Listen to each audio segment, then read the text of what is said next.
नमस्कार, मैं हूं शरद द्विवेदी और आज का हमारा मुद्दा है कल्चर क्लैश का नया दौर, छूट रही संस्कार की डोर। अवैध संबंधों को लेकर हो रही हत्याएं या आपराधिक वारदातें हों या मध्य प्रदेश और छत्तीसगढ़ के महानगर रायपुर और मध्य प्रदेश के आर्थिक राजधानी इंदौर की बात करें, इन दोनों शहरों का चरित्र बहुत तेजी से बदल रहा है। ठीक उसी तरह जैसे देश के महानगरों का चरित्र बदल रहा है। बाहर से लोगों का आना बढ़ गया है, देश के अलग अलग हिस्सों से भी, और आपराधिक घटनाएं बढ़ गई और इनका कहीं ना कहीं तालमेल जुड़ता है एक सामाजिक व्यवस्था से, एक सामाजिक संस्कृति से। आज इसी पर हम बात करेंगे, लेकिन पहले देखिए हमारी ये स्पेशल रिपोर्ट।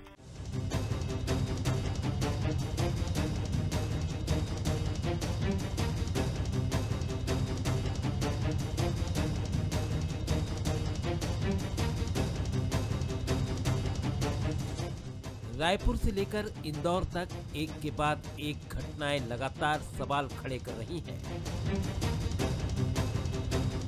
नशा, nude party, stranger house party, Sonam कांड और घर से भागकर आजादी ढूंढती बेटियां, क्या ये सब कल्चर क्लैश की निशानी है? क्या हमारी नई पीढ़ी संस्कारों की डोर से फिसल रही है?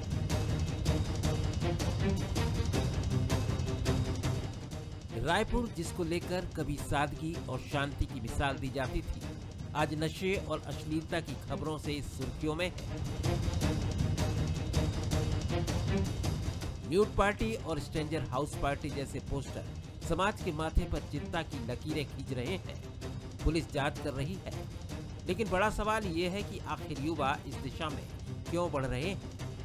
वहीं इंदौर, देश का सबसे साफ शहर और स्मार्ट सिटी, यहाँ भी कल्चर क्लैश साफ दिखता है। सोनम कांड ने शहर को शर्मसार किया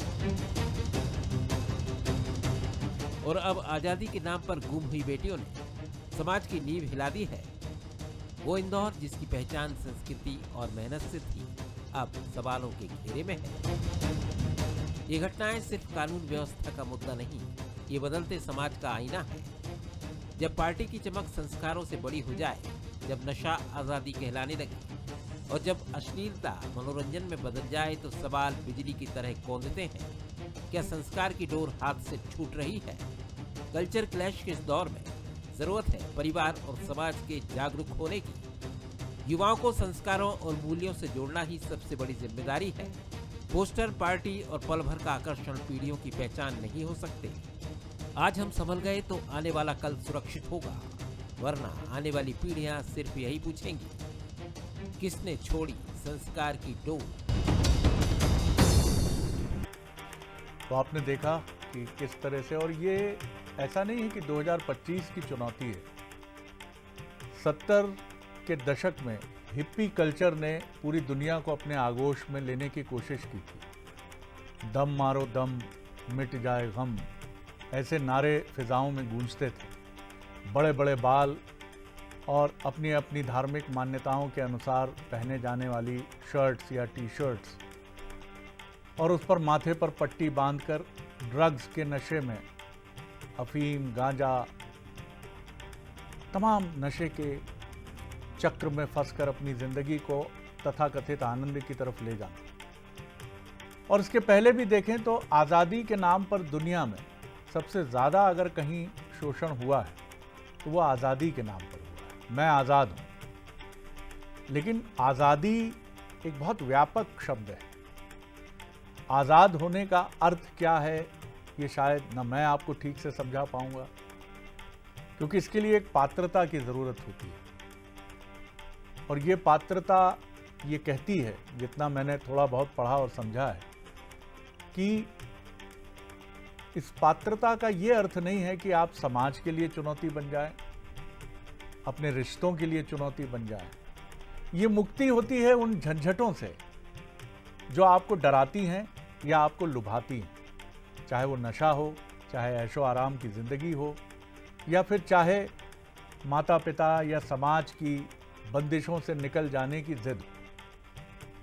फिर ये तो दार्शनिक बात हो गई, लेकिन पहले हमारे सवाल देख लीजिए, फिर मेहमानों की तरफ चलेंगे।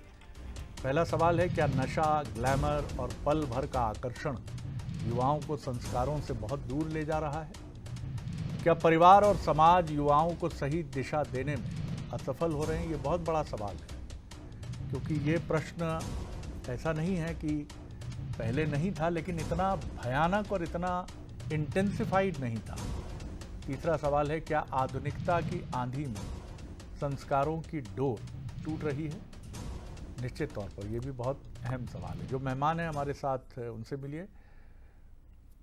हमारे साथ हैं जाने माने लेखक, मैनेजमेंट गुरु और अखिल भारतीय सेवाओं की कोचिंग के एक बहुत ही एक्सपोनेंट नाम, जो खुद इस सर्विसेज से आते हैं, डॉक्टर विजय अग्रवाल। उनका मैं बहुत स्वागत करता हूं। स्वामी शैलेशानंद जी हैं, महामंडलेश्वर, जूना अखाड़ा। वो भी अपनी बेबाक चर्चा के लिए और बात के लिए पहचाने जाते हैं, और जीवन को उन्होंने भी अनुभव की किताब से समझा है और उसके साथ ही धर्म दर्शन और तत्व दर्शन को देखा है।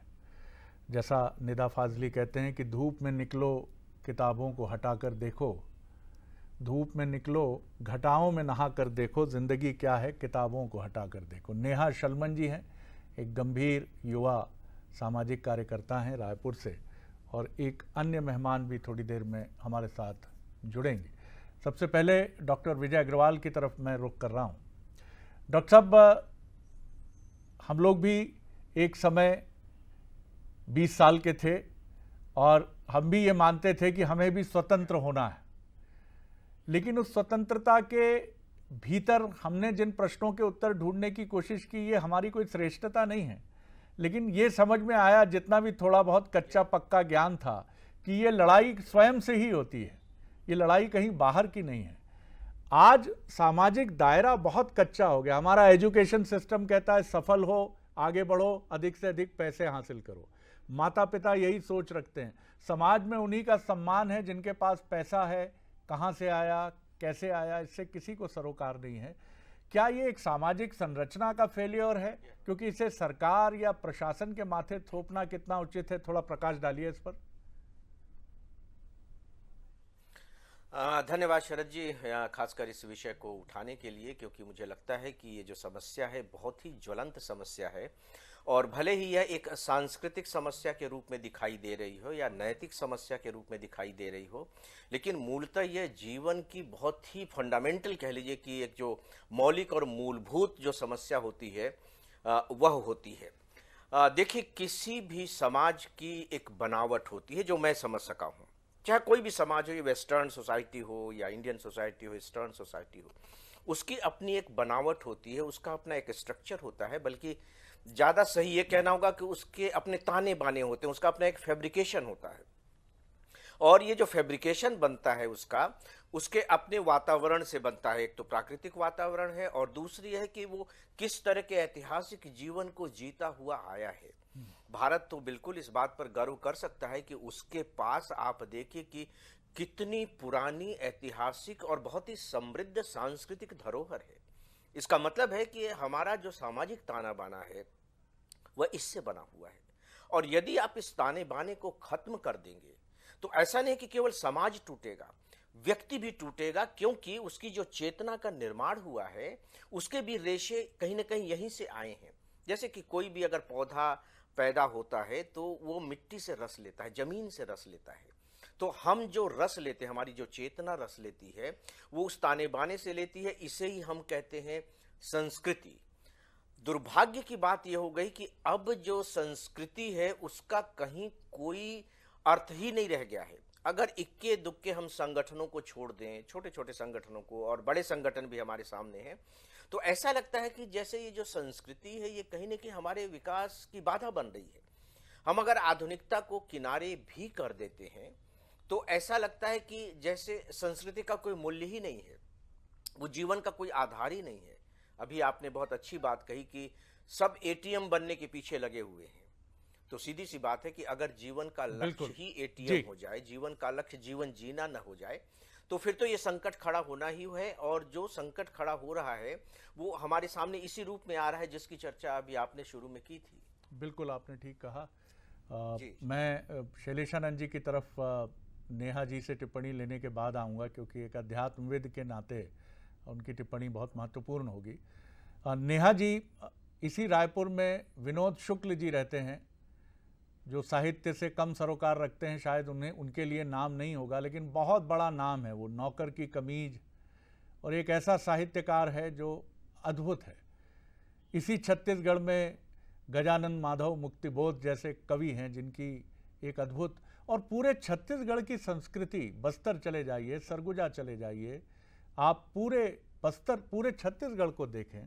मैं नहीं कहता कि वो कहीं उस पर कोई संकट है, लेकिन रायपुर में हमने ये सब कुछ जो देखा है, जाहिर तौर पर रायपुर एक बहुत बड़े महानगर के तौर पर उभर रहा है, लेकिन उसके साथ वो गंदगी भी बहकर चली आ रही है उसके साथ, जो नहीं आनी चाहिए। और इसे रोकने के लिए हमें किसी बंदूक की, किसी संगठन की ज़रूरत नहीं है, उस चेतना की ज़रूरत है, उस विजडम की ज़रूरत है जो हम अपनी नई पीढ़ी को दे सकें। क्या हम नहीं दे पा रहे हैं? जी जी, बहुत ही सही शब्द चुना है गुरुजी ने और आप जी ने, चेतना। हम बात करते हैं, जब शिक्षा में साइंस की बात करते हैं तो हम कहते हैं हमारे पूर्वज बंदर थे। तो साइंस में कितना प्रूवन है ये नहीं पता, लेकिन हम हमेशा से बंदर रहे हैं। हम हमेशा से अडॉप्ट करते गए हैं, लोगों की दूसरे कल्चर से हम अट्रैक्ट होते गए हैं, जिसमें हमारी भाषा है, चाहे उर्दू, फारसी, अवधी, इन सब का मिक्सचर है। वैसे ही हमारा कल्चर है, हमारी ड्रेसिंग है, सब कुछ आज मिक्सचर है, और ये बहुत ही खूबसूरती पैदा करता रहा है आज तक।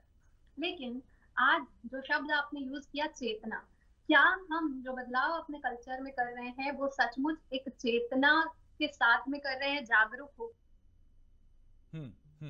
सिर्फ इसलिए कर रहे हैं कि बदलाव करना है।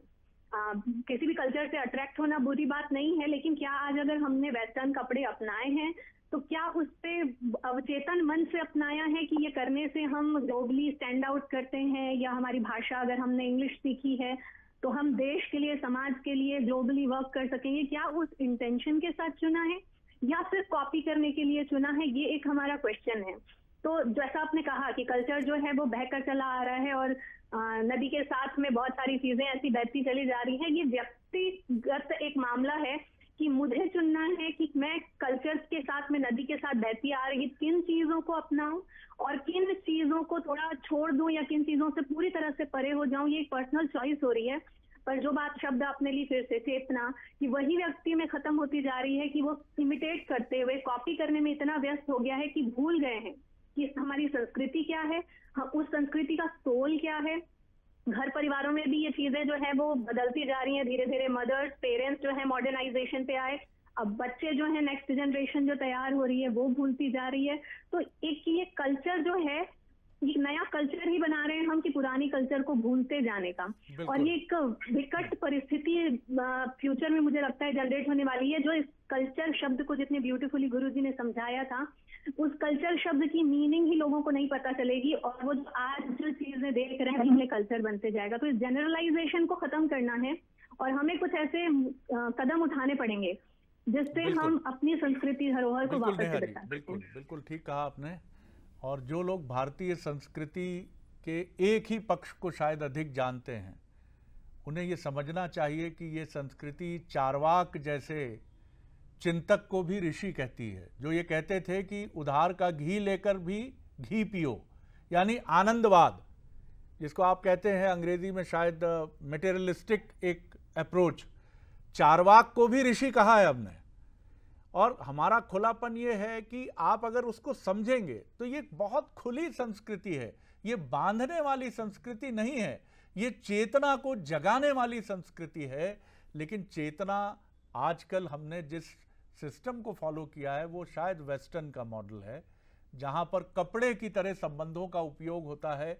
जब ज़रूरत होती है शरीर पर उसको धारण किया जाता है, और जब मन भर जाता है तो फेंक दिया जाता है। ये चीज़, लव जिहाद की बहुत सी बातें हम सुनते हैं, लेकिन क्या हम अपनी युवतियों को, लड़कियों को ये ज्ञान नहीं दे पाए हैं कि दोस्ती करने के पहले ये सुनिश्चित करना बहुत ज़रूरी है कि वो व्यक्ति हिंदू मुसलमान तो बात की बात है, पहले क्या वो ठीक व्यक्ति है?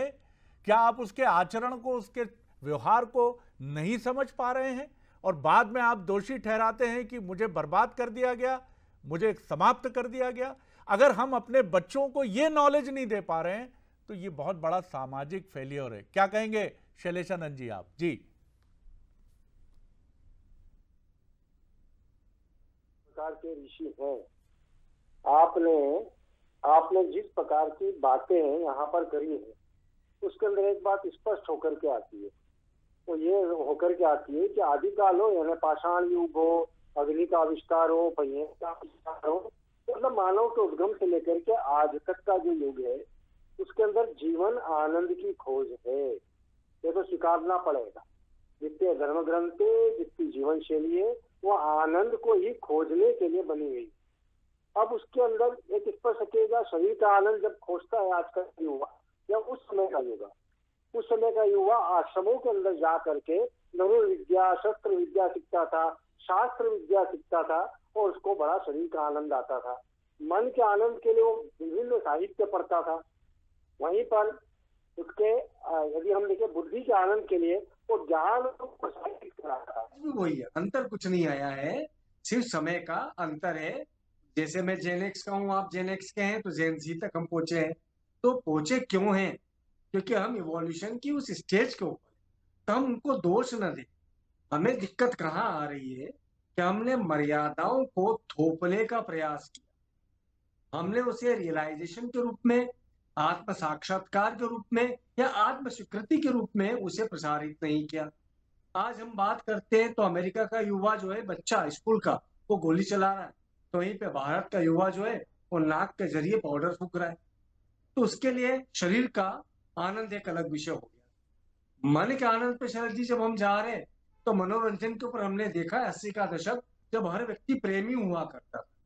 वो चौराहों पर बैठ करके, गर्ल्स स्कूल के सामने लड़का बैठा है तो लड़की वहीं पे तिरछी निगाहों के साथ में ढूंढती फिरती थी कि उसका सबसे सर्वश्रेष्ठ प्रेमी कौन हो सकता था।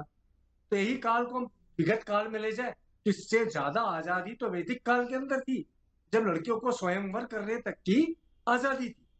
ये आज भी नहीं। तो आप ये मान के चलिए कि इनका सॉल्यूशन ये नहीं है। इनका सॉल्यूशन ये है कि हम जेन जी को भी समझाएं, मलेरिया को भी समझाएं, जेनेक्स को भी समझाएं, और साथ में जो मुख पड़ा हुआ जो हमारा एक वर्ग है हमारे दादा परदादाओं का, वो यदि जीवित है तो उनकी भी अवधारणा को हम समझाएं। वो समझाना ये जरूरी है कि देखिएगा, शरीर मन बुद्धि आत्मा का चतुष्टय हर काल में हर युग में हावी रहेगा। हमें आवश्यकता है उनके अंदर विवेक की उत्पत्ति की, कॉन्शियसनेस की उत्पत्ति की। विवेक चूड़ामणि का अध्ययन समसामयिक है। मैं निरंतर उससे कहता हूँ कि यदि आज का युवा भी जो वैज्ञानिक आधार पर जीता है वो विवेक चूड़ामणि का अध्ययन करेगा ना, तो उसके अंदर मालूम रहेगा कि एथिकल वैल्यूज क्या है। हम एथिकल वैल्यूज को शरद जी प्रसारित नहीं कर पा रहे। एथिकल वैल्यूज यदि हमने स्टेब्लिश कर दी तो ये बात मान के चलिए कि यदि वो सिगरेट पीने भी जाएगा ना तो उसके मन में कहीं नहीं कहेगा इट्स अगेंस्ट एथिक्स, ये हमारे मानवीय मापदंडों के खिलाफ है। क्योंकि हमारा जो वेदांत है वो वेदांत ये कहता है कि भाई आप खुद को भी यदि दुख देते हैं ना तो ये भी पाप है। दूसरों की तो बात छोड़ दीजिए, तो पाप है ही। तो हम वेद स्मृति सदाचार स्वस्य प्रियात्मन एतत् चतुर्विधम प्राहु साक्षात धर्म से रक्षण।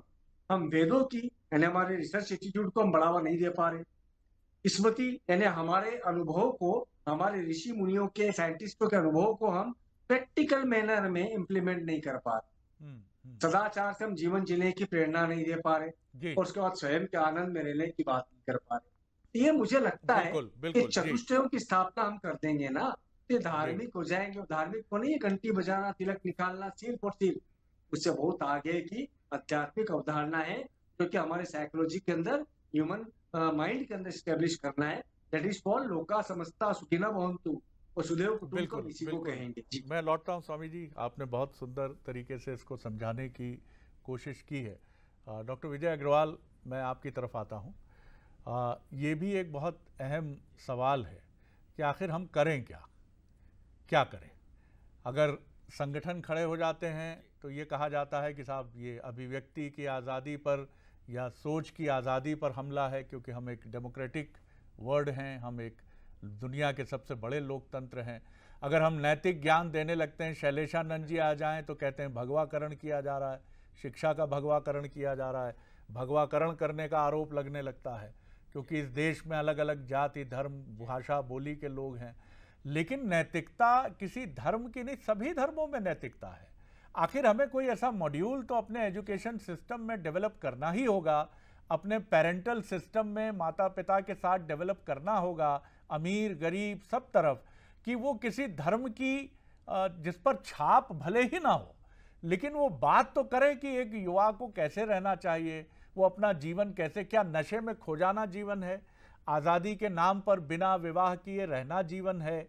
अगर वो रहना भी चाहता है तो उसके भी तौर तरीके हैं।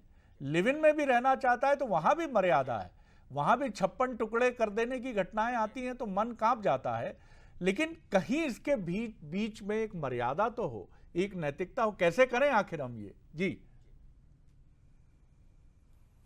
शरद जी, आपने पहले स्वतंत्रता की बात की थी कि कैसे इसको परिभाषित किया जाए, और अभी आप मर्यादा की बात कर रहे हैं। ये दोनों का कॉम्बिनेशन ही बेसिकली स्वतंत्रता की सही परिभाषा है। इस बारे में मैं, जो अकीरा कुरोसावा जापान के बहुत ही महान निर्देशक हुए, फिल्म निर्देशक हुए हैं, उनको कोट करना चाहूँगा। उन्होंने बहुत ही खूबसूरत बात कही थी। उन्होंने खासकर अपने शिष्यों से कहा था, जो उनके पास फिल्म मेकिंग की शिक्षा लेने के लिए आते थे, कि मौज मनाओ, खूब मौज मनाओ, लेकिन याद रखो कि यदि वह एक सीमा से बाहर चली जाती है तो वह अश्लील हो जाती है। बहुत खूबसूरत बात कही थी। तो ये जो सीमा है, ये मर्यादा है। अब सवाल ये उठता है कि इसको किया कैसे जाए। मुझे नहीं लगता है कि इसको कोई आर्टिफिशियल तरीके से किया जा सकता है। अगर किसी के अंदर रचाना बसाना है एथिक्स को, मोरल वैल्यूज़ को, या अपने कल्चरल सिस्टम को, तो वो बहुत ही सटल वे में होना चाहिए। सटल वे में मतलब बहुत ही सूक्ष्म तरीके से और बहुत ही नैसर्गिक तरीके से होना चाहिए। तो वो तरीका कौन सा हो सकता है? मुझे लगता है कि इसकी शुरुआत जो होती है वो परिवार से होती है। अब आप देखिए कि परिवार के स्ट्रक्चर को आप देखिए। सबसे बड़ा जो एक संकट मुझे दिखाई दे रहा है, चलिए न्यूक्लियस फैमिली है, वो अपने समय की मांग है कि हस्बैंड वाइफ ही रह रहे हैं, पेरेंट्स के साथ नहीं रह रहे हैं। ठीक है, हम शायद उसे न बदल पाएं, लेकिन जो पेरेंट्स हैं, पेरेंट्स के साथ दो सबसे बड़ी प्रॉब्लम हो रही है। एक तो ये है कि 1-2 बच्चे उनके जो हो रहे हैं, मैं 1-2 बच्चे के खिलाफ नहीं हूं, लेकिन उसका जो पालन पोषण किया जा रहा है, तुमको चिंता करने की जरूरत नहीं, हम हैं ना। और सच में वो हैं। वो जो बच्चा है वो अपनी आगे की पीढ़ी के लिए क्या करेगा उसकी चिंता नहीं है। तो जब कहा जाता है कि हम हैं ना, जी, मैं हूं ना, तो सीधी सी बात है कि बच्चे के अंदर जो एक रिस्पॉन्सिबिलिटी होना चाहिए, जो एक विजन होना चाहिए, वो डेप्थ होनी चाहिए, वो बड़ी चुनौती वहां से है। वो शून्यता की शुरुआत करता है। बिल्कुल बिल्कुल। तो यहाँ से लेकर के फिर आप एजुकेशन, और एजुकेशन के बाद फिर जब हम सोसाइटी तक पहुंचेंगे, तो पहले हम फाउंडेशन तो बनाएं, उसके लिए कटोरा तो हो कि जिसमें पानी ठहर सके। महत्वपूर्ण बात है डॉक्टर साहब, महत्वपूर्ण बात है। और ये फाउंडेशन केवल परिवार से बन सकता है, मुझे लगता है। जी, केवल परिवार ही इसका आधार है। इस समय हमारे साथ फोन लाइन पर जुड़ गई हैं माला सिंह ठाकुर जी, जो सोशल वर्कर हैं, इंदौर से हैं। और इंदौर एक ऐसा शहर है जो तमीज़ का, तहजीब का, मालवी संस्कृति का एक बहुत अग्रणी केंद्र रहा है। माला जी, आप किस तरह देखती हैं इस इंदौर में एक के बाद एक जो घटनाएं घट रही हैं? वो घटनाएं चिंता में इसलिए डालती हैं कि एक षड्यंत्र भी हो सकता है कि इस देश की युवा शक्ति को नशे में या आज़ादी के नाम पर अराजकता की तरफ ले जाओ, और दूसरा हमारे सामाजिक ढांचे की, यानी माता पिता की, स्कूल और कॉलेज के सिस्टम का भी एक फेलियर है कि हम अच्छे डॉक्टर बना रहे हैं, इंजीनियर बना रहे हैं, अच्छे अधिकारी बना रहे हैं, वैज्ञानिक बना रहे हैं, लेकिन अच्छे इंसान बनाने में हमारा पूरा सिस्टम माता पिता का और एजुकेशन का शायद ठीक से काम नहीं कर पा रहा है। सबसे पहले तो तकनीकी कारणों से बहुत देरी से जुड़े उसके लिए क्षमा चाहती हूँ जी। और आदरणीय शरद जी, बहुत बहुत धन्यवाद इसलिए कि ये जो आज का डिबेट है केवल जो घटना रायपुर की है उससे संबंधित नहीं है। वास्तव में इस प्रकार की घटनाएं लगातार जितने भी महानगर हैं वहाँ प्रतिदिन ध्यान में आ रही हैं। कैसे जो आज की पीढ़ी है वो निर्लज्जता के साथ सभी सामाजिक बंधनों को, मर्यादाओं को तार तार करते हुए अपना व्यवहार जो है समाज में करती है, हम सभी लोग उससे बहुत दुखी हैं। जैसा आपने कहा, तो मुझे लगता है कि संस्कार जो है वो सरकार का विषय नहीं है, परिवार का विषय है। और हमारे यहाँ संस्कार परंपरा से परिचित कराना ये माँ का कर्तव्य है। और आज की जो जैन स्त्री हमको दिखाई देती है, तो स्वाभाविक रूप से आज की जो पीढ़ी है वो अधिकारों की बात बहुत करती है, कर्तव्य जो है वो नदारद दिखते हैं। तो मेरा ये मानना है कि यदि हम कर्तव्यों की तरफ ध्यान देंगे तो अधिकार तो स्वतः ही मिल जाता है, ऐसा ध्यान में है। और अगर जी। समाज जीवन में रहना है तो लोक मर्यादा का पालन करना अति आवश्यक है। बिल्कुल आपने ठीक कहा, और वक्त की मर्यादा है, नहीं तो ये विषय ऐसा है कि इसके सिरे खुलते चले जाएं और हम बात करते चले जाएं, लेकिन मुझे रुकना होगा। लेकिन मैं ये आप सभी पैनलिस्ट को, मेहमानों को ये विश्वास दिलाता हूं कि नवरात्रि के पहले एक बार हम फिर आप सभी के साथ अधिक समय लेकर इसी विषय पर एक बार फिर आएंगे। और जितना अनुभव हम सब ने किया है कि जब भी कोई क्रांति होती है, ये भी युवाओं की एक क्रांति है कि वो लिव इन में हैं, वो नशे में जाना चाहते हैं, क्योंकि तनाव और दबाव जब बढ़ता है तो एक आज़ादी की तरफ जाने का मन करता है। और चूंकि उस समय सिर्फ एक हल्ला होता है कि नहीं जाना है, जाना है, जाना है, तो व्यक्ति चल निकलता है और उसे ये नहीं मालूम होता कि ये रास्ता ठीक है कि नहीं है। हमें बताना पड़ेगा और युवाओं को भी ये समझना पड़ेगा कि असली आनंद वही है कि किसी की मुस्कुराहटों पे निसार होना, किसी के चेहरे पे खुशी लाना। सबसे महत्वपूर्ण बात ये है, आप अपनी ज़िंदगी से नाराज़ हैं, अपने माता पिता की ज़िंदगी से नाराज़ हैं, अपनी पढ़ाई से दुखी हैं, समाज से दुखी हैं, तो आप एक आज़ादी चुन लेते हैं नशे की, या किसी साथी के साथ आप रहना शुरू कर देते हैं। ये एक फर्जी आज़ादी है, ये आज़ादी नहीं है, ग़ुलामी है। जिस ग़ुलामी के दुष्प्रभाव आपको चंद महीनों या बरसों बाद मालूम पड़ते हैं, लेकिन मालूम ज़रूर पड़ते हैं। तो कोई दबाव नहीं है आपके ऊपर, कोई प्रेशर नहीं है। हम लोकतंत्र में हैं, आपका जीवन है, आप जैसा चाहें जिएं, लेकिन ये सवाल ज़रूर खुद से पूछिएगा कि जो आप चाहते थे, नशा करना, अपराध करना, लिव इन में रहना, जो भी व्हाटएवर, लेकिन क्या इसमें वो खुशी आपके पास है जिस खुशी की तलाश में आपने पलायन किया था उस ज़िंदगी से जिसको आप गुलामी मानते थे? ये बड़ा सवाल है। आप सभी मेहमानों का बहुत धन्यवाद, और हम फिर बात करेंगे इस विषय पर। अभी माफ़ी चाहूँगा कि हम लंबी चर्चा इस पर नहीं कर पाए। बहुत बहुत धन्यवाद।